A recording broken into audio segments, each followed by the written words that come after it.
Shalom, Leikulam, bem-vindo a mais um vídeo da Beit Midrash, a nossa sinagoga. Convidamos você a participar do nosso centro de estudo messiânico, onde a gente aborda vários temas, história eclesiástica, todo o fundamento da fé e da emuná judaica, desde quando ela nasce até a sua plenitude no encontro de Yeshua HaMashiach.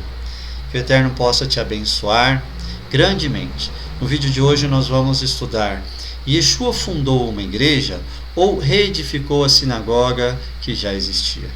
Esse tema é relevante para aquelas pessoas que estão adentrando a nossa fé e vêm do berço do cristianismo, porque às vezes fica aquele sentimento, aquela questão dentro da alma: será, Senhor, que eu estou fazendo certo?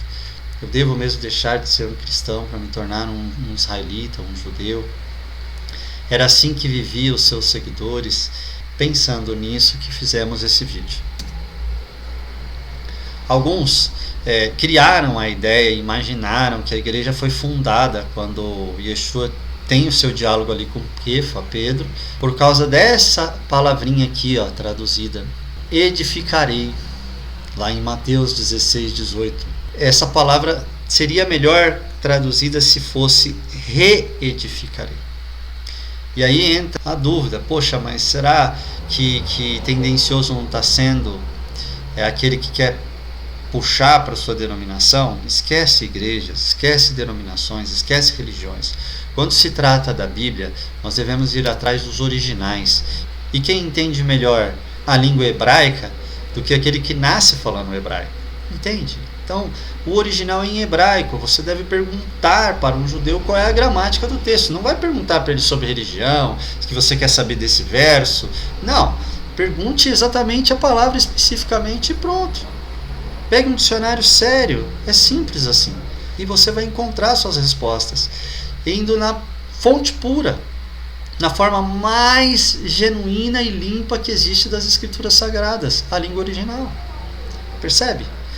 Olha só, quando Paulo responde essa pergunta, ele diz que o judeu tem vantagem muita, porque as palavras do Eterno foram confiadas a eles. Então, não é um chinês, um americano, um grego, um italiano que vai saber te falar o correto. Por isso, você tem segurança de não estar interpretando de maneira errada. Mas só aqui você já resolveria o problema da dúvida, se seguisse esse conselho de Paulo, de buscar nos judeus as palavras de Deus. Mas a gente também pode usar o que? A história toda. Yeshua criou a igreja ou ela já existia? O que diz a história? Veja esse texto extraído do livro Os Talmides de Yeshua, da editora Fonte Editorial. Diz assim, olha: quem esteve no deserto durante 40 anos com Moisés? É uma pergunta. Quem esteve lá? A resposta: o povo de Israel. Sim, constata-se facilmente que Estevão afirma que o povo de Israel no deserto é a eclésia, é a palavra em grego para a igreja. É a mesma palavra que no Novo Testamento traduzem como igreja e que no Velho Testamento também está como igreja de Deus já fundada. Mas os tradutores quiseram colocar outra coisa, colocaram congregação, colocaram ajuntamento, comunidade, mas não igreja igualzinho, para não dar esse link, essa ideia de continuidade, entende? E é assim que se encontra nos originais, ok? Então, se a eclésia, que já existia, a igreja já existia desde a época de Moisés, por volta de 1400 anos antes de Yeshua, então Yeshua não poderia ter inventado ou criado algo que já existisse. Percebe? E está aqui, a palavra como ela é escrita em grego. Então veja bem, amados, esse texto aqui é um texto muito sério. É um texto do Novo Testamento. É o primeiro mártir da fé judaica messiânica, testemunhando a respeito da continuidade da igreja de Mashiach. Entende, meus amados? Vamos ler esse texto. Vou pegar aqui, olha só, uma Bíblia da editora Vida, João Ferreira de Almeida, na tradução aqui na versão contemporânea, uma Bíblia cristã normal. Olha o que diz o livro de Atos, capítulo 7, versículo 38, que é o texto que nós vimos aqui ao lado agora. Ele é o que esteve entre a congregação, eclésia, ou seja, igreja. Esse é o que esteve na igreja do deserto, na congregação do deserto, com o anjo que lhe falava no Monte Sinai, e com nossos pais, o qual recebeu das palavras vivas para nos dar. Ele chama aqueles autores de pai da fé, da igreja dele ali. Estevão está falando isso, que os pais deles não eram Tertuliano, Calvino, Martim Lutero ou pessoas assim, não. Quem eram os pais da fé de Estevão? Os mesmos que estavam ali seguindo a fé e a emuná na congregação do deserto. Há uma unidade. Veja também no aramaico. O aramaico já mostra que a possibilidade de tradução do texto seria para restaurarei em vez de edificarei. E aqui está o texto em aramaico. Nós temos também ele no grego. Você acha versões no grego em onde se encontra a palavra reedificou. Tá?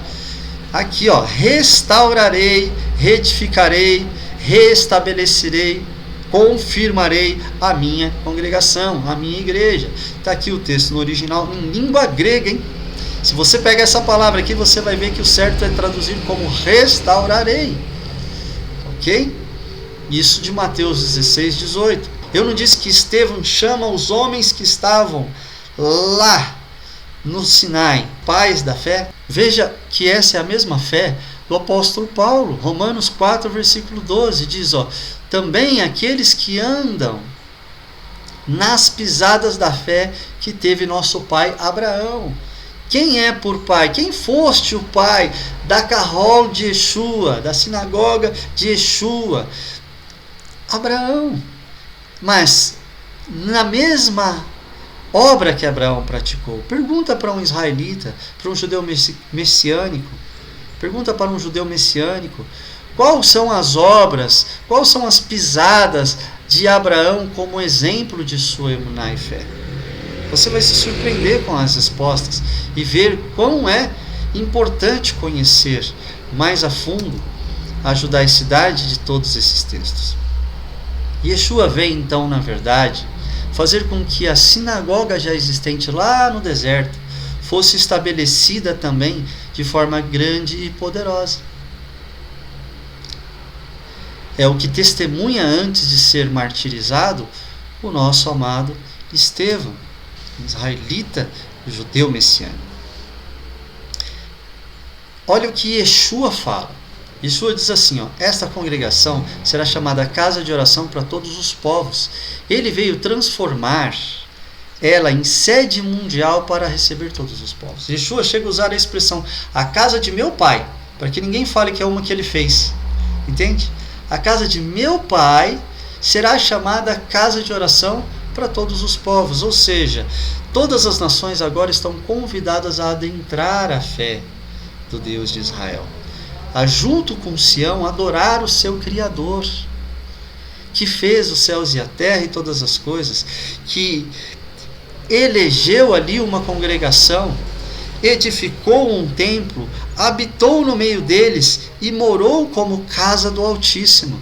A tenda era chamada como tenda do encontro, é o local onde você se encontrava com Deus. A casa do Pai, esta casa que é eterna, que nunca mudou e jamais mudará. E Yeshua veio reedificá-la, veio planificá-la, e agora você faz parte dessa bendita emuná, dessa fé, dessa continuidade de uma casa eterna estabelecida por Adonai ao seu povo. Nós te convidamos mais uma vez, venha participar conosco da Beit Midrash e venha nos ajudar a viver esta mesma missão de Yeshua.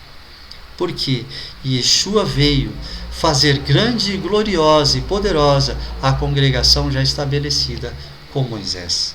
E nós somos os remanescentes dessa congregação. Que o Eterno te abençoe. Shalom, shalom.